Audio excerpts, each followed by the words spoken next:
తెలంగాణ రాష్ట్రానికి సంబంధించి అయితే కనుక 26-27కు సంబంధించి తెలంగాణ రాష్ట్ర బడ్జెట్ డిప్యూటీ సీఎం బట్టి విక్రమార్క అసెంబ్లీలో ప్రవేశపెట్టారు. అంటే 3,24,264 కోట్లకు సంబంధించి అయితే మాత్రం ఈసారి తెలంగాణ బడ్జెట్ ప్రవేశపెట్టారు. ప్రస్తుతం ఇదే విషయంపై మనతో పాటు మాట్లాడడానికి బీజేపీ రాష్ట్ర అధ్యక్షుడు రామచంద్రరావు గారు ఉన్నారు. అంటే బట్టి విక్రమార్క మాత్రం ఇదొక తెలంగాణ ప్రజల ఆశాదీపం ఈ యొక్క బడ్జెట్ అని చెప్పుకొచ్చారు. కాకపోతే మాత్రం ఇదొక ఫాల్స్ బడ్జెట్ అని అయితే మాత్రం రామచంద్రరావు చెప్తున్నారు. చెప్పండి సార్, అదేమో తెలంగాణ ప్రజల ఆశాద్వీపం ఈ బడ్జెట్ అని బట్టి విక్రమార్క చెప్పుకొస్తున్నారు.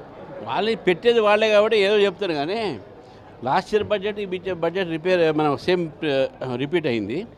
కాబట్టి దీనిలో పెద్ద ప్రజలకు ఏదో మన అవసరం వల్ల వచ్చేవి లేక ప్రజలకు ఒక మంచి జరిగేటటువంటి బడ్జెట్లో ఏ అంశాలు లేవు. కాబట్టి ఈ బడ్జెట్ ఫెయిల్డ్ బడ్జెట్ కింద మేము భావిస్తూ ఉన్నాం. అంటే ఎవరికన్నా కూడా ఇప్పుడు అయితే మాత్రం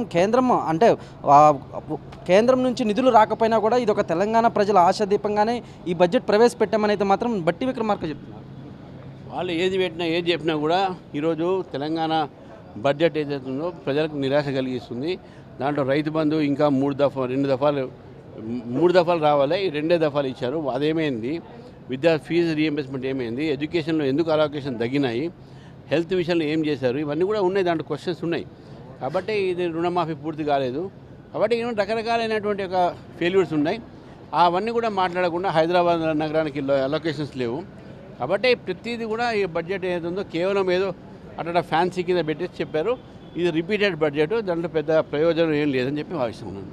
చూసారు కదా, మొత్తం మీద కనుక మనం చూసుకున్నట్లయితే ఈ యొక్క బడ్జెట్ అయితే మాత్రం ఫ్యాన్సీ బడ్జెట్, ఫేక్ బడ్జెట్, అంటే ప్రజలకు ఏ విధంగా కూడా ఈ యొక్క బడ్జెట్ అయితే మాత్రం ఉపయోగపడదని రిపీటెడ్ బడ్జెట్గానే ఉంది. కానీ కొత్తగా అయితే మాత్రం ఎటువంటి పథకాలకు సంబంధించి అయితేనేమి అలాగే నిధులకు సంబంధించి అయితేనేమి ఎటువంటి కొత్తదనం లేని బడ్జెట్ అయితే మాత్రం బీజేపీ రాష్ట్ర అధ్యక్షుడు రామచంద్రరావు చెప్పుకొచ్చారు. కానీ మన కార్తిక్తో దేవా వార్త, హైదరాబాద్.